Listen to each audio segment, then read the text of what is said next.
नमस्कार साथियों, जरा खबर पे आप नजर डालिए। डीजल और पेट्रोल के फिर से दाम बढ़ा दिए गए। आज 9 दिनों के अंदर ये दूसरी बार डीजल और पेट्रोल का दाम बढ़ाया गया है। 94 पैसा पेट्रोल और 95 पैसा डीजल को महंगा कर दिया गया है। ये सरकार बोल रही है कि भारत में पर्याप्त मात्रा में डीजल और पेट्रोल है।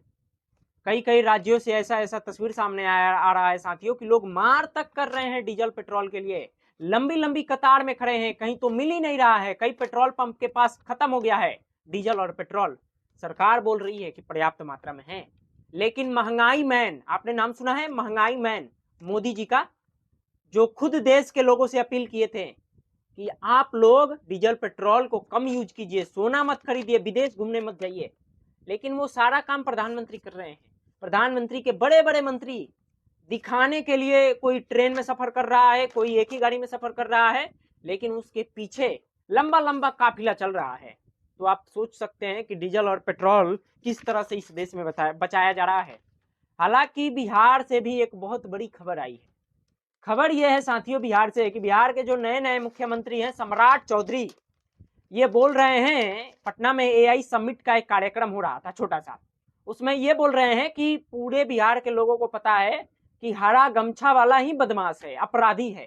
ये सम्राट चौधरी जो एक राज्य के मुख्यमंत्री हैं, सीधे सीधे साथियों वो नाम लेकर तो नहीं बोले, लेकिन आरजेडी का हरा गमछा शान है, हरा टोपी शान है, तो वो आरजेडी को लेकर बोल रहे हैं। उनका बयान मैं आगे आपको सुनाऊंगा, लेकिन जरा मोदी महंगाई मैन का जरा कारनामा देखिए। कांग्रेस ने ट्वीट करके लिखा है कि महंगाई मैन मोदी ने पेट्रोल डीजल के पर 9 दिनों के अंदर 5 रुपये बढ़ा दिए। आज फिर पेट्रोल 94 पैसा और डीजल 95 पैसा को महंगा कर दिया गया। कांग्रेस पार्टी ने पोस्ट करके तंज कसा है। आगे, मोदी बस तेल कंपनियों को फायदे की चिंता है। एक तरफ जहां दुनिया भर की सरकारें अपनी अपनी जनता को राहत दे रही है, वहीं मोदी सरकार जनता को ही लूटने में लगी है। कभी तो जनता के भले के बारे में सोच लो, कब तक पूंजीवादी को फायदा कराते रहोगे? यानी कब तक अडानी अंबानी को प्रधानमंत्री मोदी अमीर बनाते रहेंगे? कांग्रेस का साफ साफ कहना है। कांग्रेस लगातार ये आरोप लगा रही है कि अडानी अंबानी बड़ी बड़ी तेल कंपनियों को फायदा पहुंचाने के लिए ये देश के लोगों के ऊपर इतना बड़ा बोझ दिया जा रहा है, यानी डीजल पेट्रोल का दाम बढ़ाया जा रहा है। सोच कर देखिए, 9 दिनों के अंदर महज दूसरी बार ये बढ़ाया गया। या तो सरकार के पास साथियों पर्याप्त मात्रा में डीजल और पेट्रोल है नहीं, क्योंकि कई बड़े बड़े लोग ये बातें बोल रहे थे कि ईरान हमारे लिए रास्ता खोल देगा, हारमुज का रास्ता खोल देगा, लेकिन खबर आप सबने पढ़ा ही होगा कि 2-2 दिन हारमुज से हमलों का जहाज आ रहा था, यानी भारत का जहाज आ रहा था, ईरान ने हमला कर दिया। यानी देखा जाए, ईरान अभी भी हमारे लिए रास्ता नहीं खोला है स्टेट ऑफ हारमुज का। पूरी दुनिया में डीजल और पेट्रोल को लेकर हाहाकार है, लेकिन भारत सरकार ने व्यवस्था क्या किया है? एडवाइजरी जारी करे भारत सरकार, भारत के लोगों को बताए कि कितना मात्रा में डीजल और पेट्रोल है, लेकिन सरकार ये बता नहीं रही है साथियों, छुपा रही है। कई कई खबर में छपा है कि भारत के पास स्टॉक है ही नहीं। कितने दिनों का स्टॉक है ये सरकार बता ही नहीं रही है। खैर छोड़िए साथियों, ये सरकार कितनी बड़ी निकम्मी हो चुकी है वो तो आपको पता ही है। चलिए बिहार आपको ले चलते हैं। बिहार के मुख्यमंत्री सम्राट चौधरी कार्यक्रम कर रहे थे, एआई समिट का एक छोटा सा कार्यक्रम था बिहार में। कार्यक्रम के दौरान ये बोल रहे हैं कि हरा गमछी वाला अपराधी है। यदि एआई को बोल दिया जाए कि हरा गमछी वाले को पकड़ो, तो एआई कितना देर में पकड़ेगा?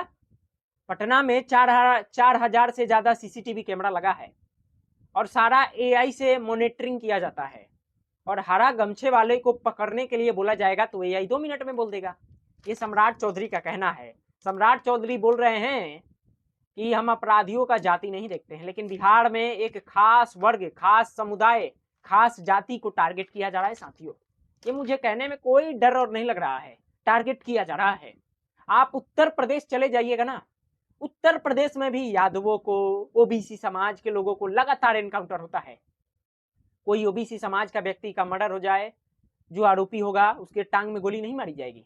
ऊंचा कास्ट का होगा तो उसके टांग में गोली नहीं मारी जाएगी, उसको बस गिरफ्तार करवा दिया जाएगा या उसको कोर्ट में सरेंडर करवा दिया जाएगा। आपने देखा होगा उत्तर प्रदेश में, वही बिहार में भी किया जा रहा है। लगातार एक समुदाय को टारगेट किया जा रहा है, एक जाति को टारगेट किया जा रहा है, और उसमें जो नामचीन अपराधी हैं उनको तो ये लोग कहीं दूसरे राज्य में जाके रखवा दिए हैं, और जो छोटे छोटे अपराधी हैं उनको टांग में गोली या उल्टा गोली मरवा दे रहे हैं।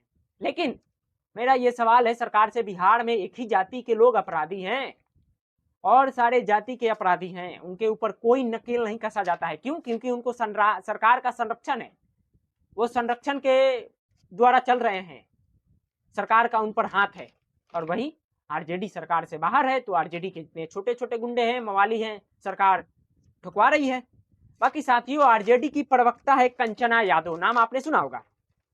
वो बोल रही हैं पोस्ट करके कि बिहार की सरकार क्या काम कर रही है, जाति पूछकर जान से मार रही है, हरा गमछा देखकर जान से मार रही है। क्या बिहार की जनता को यही चाहिए था?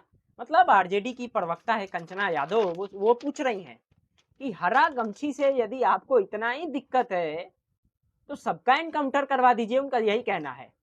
बाकी साथियों, बिहार में कोई विकास उकास अब नहीं होगा। आप देखिएगा, चुनाव में दौड़ दौड़ कर अमित शाह मोदी आ रहे थे, जंगल राज, वोट लोगों ने दे दिया। वोट आप सबको भी पता है कि कैसे खरीदा गया। और उसके बाद क्या हो रहा है, पूरे राज्य में जहां जहां पे भारतीय जनता पार्टी की सरकार है, महंगाई से लोग परेशान है।